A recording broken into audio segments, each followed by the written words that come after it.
Welcome to Witches and Yoga Pants, your cozy corner of the cosmos where modern magic meets everyday life. We're here to explore magic, mindfulness, and personal growth with a grounded, no-fluff vibe. Whether you're into moon rituals, tarot spreads, or just trying to survive Mercury retrograde, you are in the right place. So get ready to disrupt some old patterns, explore what it means to reclaim your power, and remember who you really are. So pull up your yoga mat, light a candle, and let's get into it.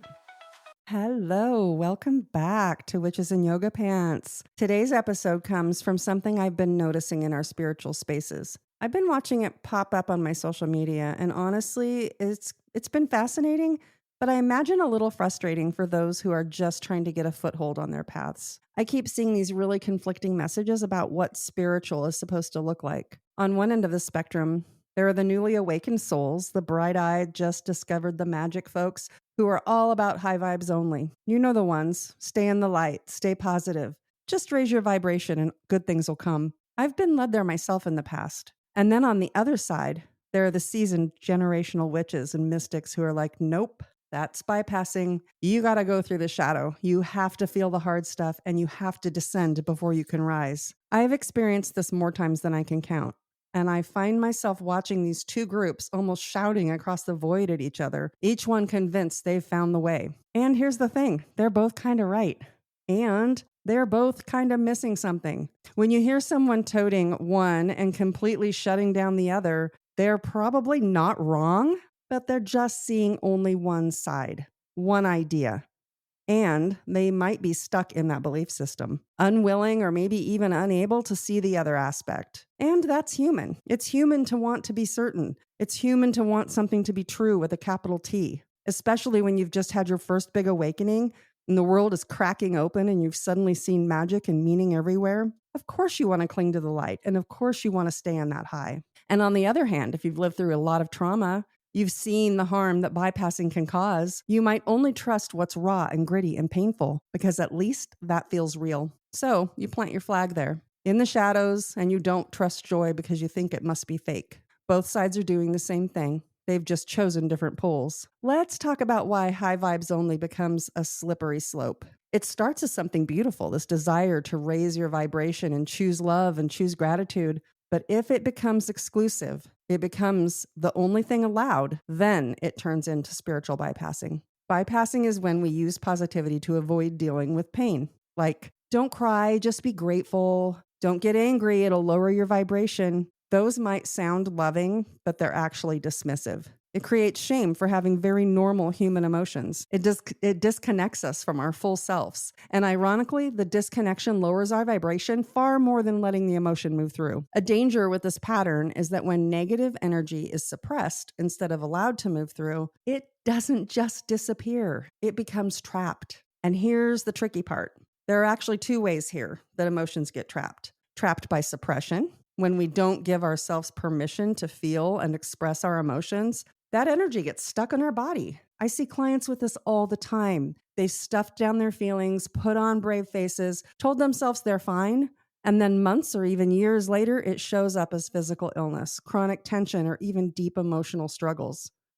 Sometimes we get stuck in an emotion and never let it move. We loop and replay and reanalyze it rather than letting it complete its cycle and release. This energy becomes stagnant, like water that stopped flowing and stays there, stuck. In both cases, the trapped energy quietly shapes how we move through the world. It makes current situations feel heavier than they are because we're not just responding to what's in front of us. We are reacting with the full force of old pain that was never acknowledged. It's like carrying invisible baggage from the past into every present moment. And then some people get stuck in the shadow. They make shadow work their identity. They're constantly digging, constantly trying to heal and fix themselves. They trust pain more than peace. Joy feels suspicious. It can feel safer to stay in the dark because at least that's predictable.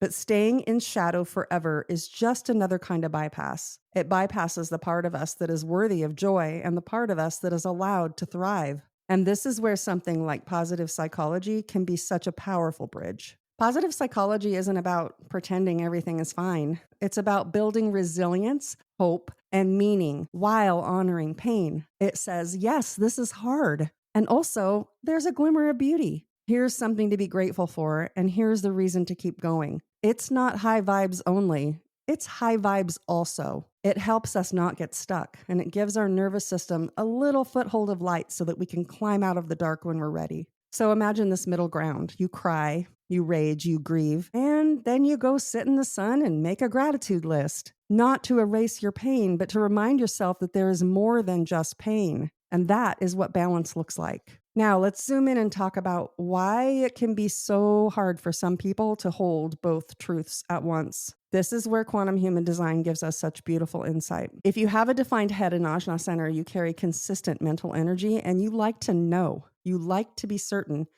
and you might find it really uncomfortable when someone presents a perspective that contradicts yours. So, if you've decided high vibes only is the truth, you might cling to it and have a really hard time letting in the idea that shadow work has value, or vice versa. If you have an undefined head or ajna, you're more open. You can see multiple perspectives easily, but you might struggle to know what you actually believe. You might bounce back and forth between extremes trying to find solid ground, and neither is better or worse. They just experience belief differently. And then there are a couple of gates that can throw some added flavor into this. The gate 17, located in the ajna center, this gate carries strong drive to form and share opinions.